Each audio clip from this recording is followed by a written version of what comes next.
Halo, Halo, selamat datang di channel kami. Di video kali ini, kami mau share mengenai cara yang kami gunakan untuk mengatur keuangan keluarga kami. Cara ini kami gunakan untuk menjaga finansial kami tetap sehat. Tentunya, setiap keluarga memiliki cara yang berbeda dalam mengatur dan mengelola keuangan. nah kami ingin berbagi tips buat pasangan-pasangan muda yang saat ini baru berkeluarga, yang sedang merencanakan program keuangan untuk keluarga kecil mereka, ataupun bagi teman-teman yang mungkin belum menikah, yang sedang belajar untuk mengelola keuangan.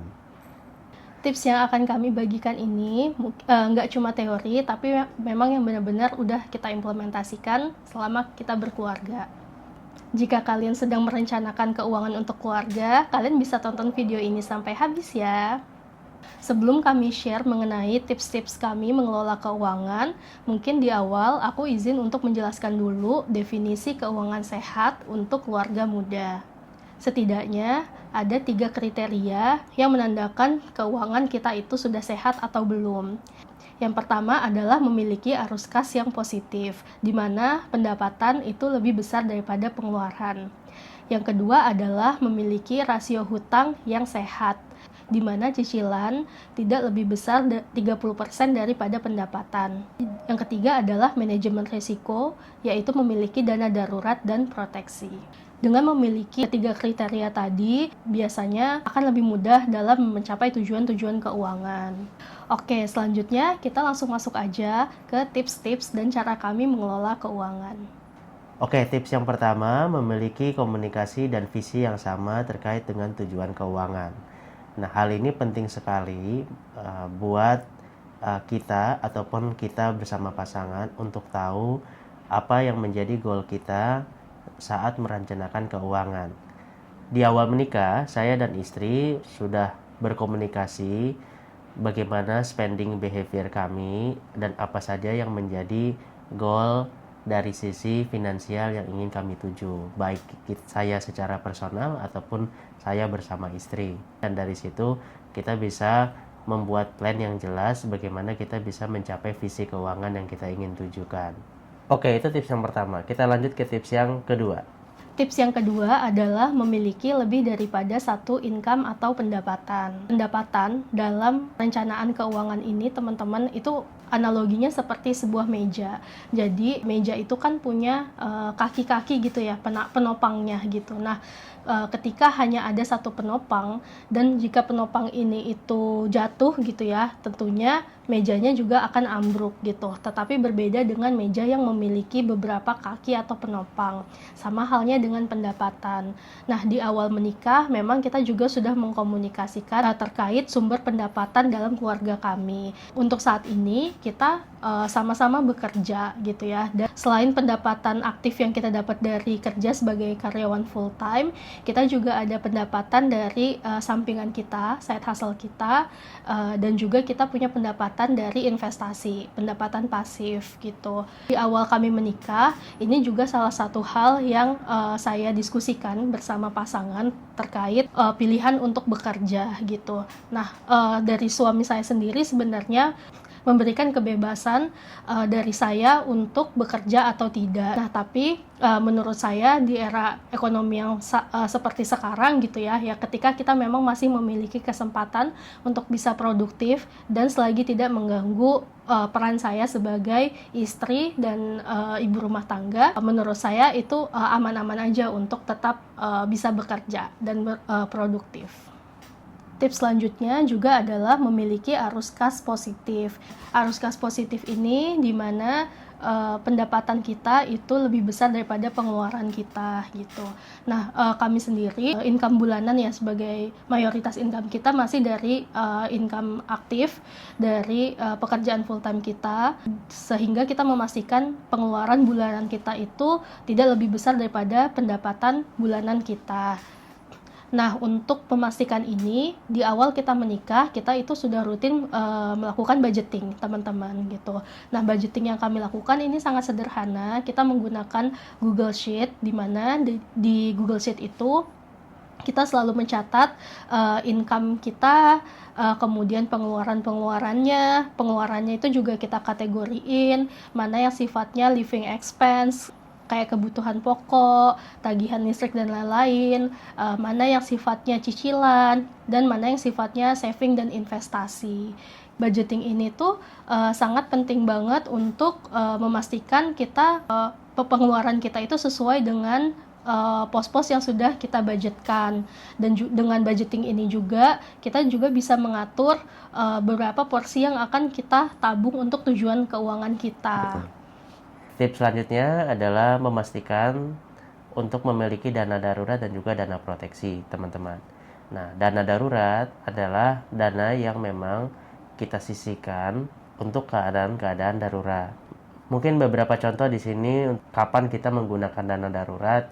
Pada saat misalkan kita berkendara, kendaraan kita ada masalah, misalnya bannya bocor, atau mungkin tiba-tiba cuaca lagi ekstrim, rumah kita bocor. Nah, hal-hal yang sifatnya tidak terduga ini biasanya yang menjadi faktor di mana kita menggunakan dana darurat. Jadi dana darurat benar-benar hanya digunakan pada saat darurat saja, teman-teman. Dan itu kita memang harus memiliki budget khusus untuk bisa memastikan supaya tidak terganggu dana-dana operasional lainnya. Nah, mungkin bisa dijelasin juga berapa sih besaran dari dana darurat yang perlu disiapkan nih? Oke, nah dana darurat itu tergantung juga kondisi dari teman-teman ya. Untuk teman-teman yang masih single, dana darurat yang baik untuk di-keep adalah 3 kali dari pengeluaran bulanan teman-teman. Nah, kalau untuk teman-teman yang sudah menikah tapi belum punya anak, biasanya dana darurat yang baik itu di-keep di 6 kali dari pengeluaran bulanan teman-teman. Nah, untuk teman-teman yang sudah menikah dan memiliki anak, mungkin di sini contohnya 1 anak gitu ya, ada baiknya dana darurat yang di-keep adalah 9 kali dari pengeluaran bulanan teman-teman. Intinya setiap ada satu tanggungan itu dana daruratnya nambah 3 kali pengeluaran bulanan. Betul. Dan juga setiap kita menggunakan dana darurat itu kita juga harus dana daruratnya harus di top up lagi, teman-teman gitu ya. Misalnya teman-teman punya dana darurat 30 juta terus terpakai 5 juta. Nah, itu nanti kalau misalnya ada income lagi, jangan lupa dana daruratnya tetap di top up Ya, supaya angkanya dipastikan itu masuk ya. tetap selalu ada gitu. Betul. Selanjutnya adalah memiliki proteksi. Nah, proteksi di sini maksudnya adalah teman-teman juga harus memastikan teman-teman memiliki asuransi yang bisa melindungi teman-teman di saat misalkan terjadi hal-hal yang di luar kendali. Nah, sebagai contoh, proteksi di sini misalkan kita sebagai karyawan gitu ya. Kita menabung atau saving, income utama kita datang dari pendapatan utama kita sebagai pekerja. Nah, misalkan terjadi sesuatu yang di luar kendali nih, tiba-tiba misalnya kita sakit parah, dan dimana sakit parah itu tidak bisa ditanggung oleh asuransi kantor gitu ya, yang mungkin kita sama-sama tahu asuransi kantor juga tidak bisa memproteksi seluruh penyakit yang diderita oleh kita. Ada baiknya kita memiliki asuransi pribadi. Jadi hal-hal seperti ini tetap buat membantu kita memastikan kita terproteksi dari hal-hal yang mungkin di luar kendali. Jadi proteksi sendiri itu ngelindungin kita dari risiko yang lebih besar yang nggak bisa di-cover sama dana darurat. Contohnya sakit kritis, dan juga meninggal dunia. Nah, di Indonesia sendiri sebenarnya literasi masyarakat untuk memiliki asuransi ini masih rendah banget ya, Betul. teman-teman gitu. Jadi kalau kita walaupun sudah ada BPJS ataupun asuransi kantor, kita tetap menyisihkan untuk asuransi gitu. Nah, asuransi itu nggak mesti yang mahal, nggak mesti yang preminya besar, tapi yang memang sesuai dengan kebutuhan. Karena banyak banget keluarga yang nabung gitu ya, atau investasi banyak tapi lupa untuk punya proteksi. Nah, ketika terjadi situasi di mana risiko tadi terjadi, misalnya penyakit kritis gitu ya, yang kita tahu biaya medis di Indonesia ini sangat besar. Untuk penyakit kritis sendiri itu biasanya bisa miliaran. Nah, ini akhirnya harus menjual aset yang sudah dikumpulkan bertahun-tahun, sehingga akhirnya banyak banget yang akhirnya mengalami kebangkrutan finansial. Tips selanjutnya adalah nabung dan investasi. Menabung dan investasi ini merupakan kebiasaan yang harus dibangun dari awal kita berkeluarga. Nabung dan investasi ini nominalnya nggak mesti besar, tapi sesuai yang memang bisa kita sisihkan setiap bulannya. Nah, idealnya menabung dan investasi ini tuh porsinya 20% dari pendapatan kita. Tapi kalau memang bisa lebih besar, itu juga lebih baik ya teman-teman gitu. Betul. Menabung dan berinvestasi ini tentunya harus memiliki tujuan. Nah, contoh-contoh yang sudah pernah kami lakukan yaitu nabung untuk membeli rumah, terus membeli kendaraan, ataupun untuk dana pensiun gitu. Nah, saat ini kebetulan kita pasangan DINGS ya teman-teman, double income no kids. Jadi memang prioritasnya itu kita nyiapin dana pensiun gitu. Tapi mungkin nanti kalau kita sudah memiliki anak, kita itu akan menyisihkan untuk mungkin dana pendidikan ataupun untuk kebutuhan anak gitu. Jadi disesuaikan sama situasi teman masing-masing dan prioritas saat ini itu apa. Nah, mungkin Adik bisa coba kasih gambaran juga. Ini kan tadi kita ngomongin ada dana darurat, ada proteksi, ada nabung, ada investasi. Nah, kalau buat teman-teman yang benar-benar baru mau mulai nih, kira-kira yang mana dulu nih yang harus disiapkan? Mungkin boleh dijelasin nggak? Oke, nah kalau dalam perencanaan keuangan sendiri itu tuh seperti piramida ya teman-teman. Jadi emang kita kayak membangun rumah, jadi fondasinya dulu yang harus kuat. Nah tadi sebenarnya yang udah kita jelaskan itu udah dari bawah ke atas tuh. Jadi yang pertama adalah fondasinya itu adalah punya arus kas positif dan punya dana darurat. Di level kedua itu adalah proteksi. Di level ketiga adalah investasi, menabung dan investasi. Nah, tapi kan banyak orang-orang yang biasanya dia nabung dulu tuh. Yang kedua ini yang banyak banget di skip. Nah, itu jangan ya teman-teman. Nah, kemudian setelah menabung dan investasi, biasanya dana pensiun, baru yang terakhir adalah waris dan hibah gitu. Nah, jadi buat teman-teman biar lebih jelas lagi tadi ya, ngikutin piramidanya.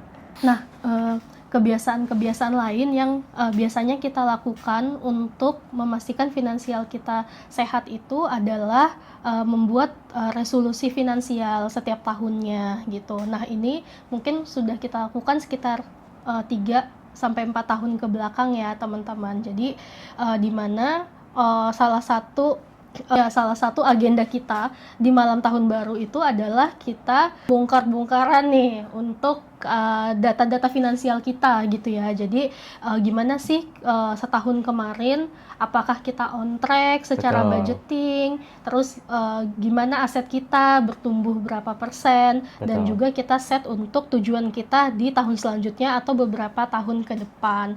Nah ternyata menurut kita ini sangat powerful ya. Sangat works banget. Jadi bukan di kantor aja kita yang biasanya planning yearly atau business plan buat tahun depan, tapi di keluarga kecil kita juga biasanya itu ada satu momen yang tadi istri saya bilang ya, kita benar-benar di situ coba saling menjelaskan secara terbuka, secara detail dan merinci bagaimana nih proses yang sudah kita lalui di 1 tahun kemarin secara budget finansial sama planningnya ke depan mau gimana. Nah, jadi kurang lebih itu adalah tips dari kami bagaimana kami mengelola keuangan keluarga kecil kami. Nah, tentu hal-hal yang tadi kami terapkan itu adalah hal-hal yang juga sudah disesuaikan atau diajarkan di perencanaan keuangan. Nah, tapi balik lagi ini akan bisa disesuaikan lagi dengan style keluarga masing-masing ya, teman-teman. Nah, yang paling penting di sini adalah teman-teman bisa ngikutin apa yang mungkin positif yang sudah kami lakukan, tapi tetap disesuaikan dengan kondisi teman-teman sendiri. Dan tentunya kita juga masih terus belajar gimana caranya supaya finansial kami lebih baik dari waktu ke waktu. Nah, kalau mungkin teman-teman juga ada tips and trick yang mungkin mau dibagi sama kami sangat terbuka.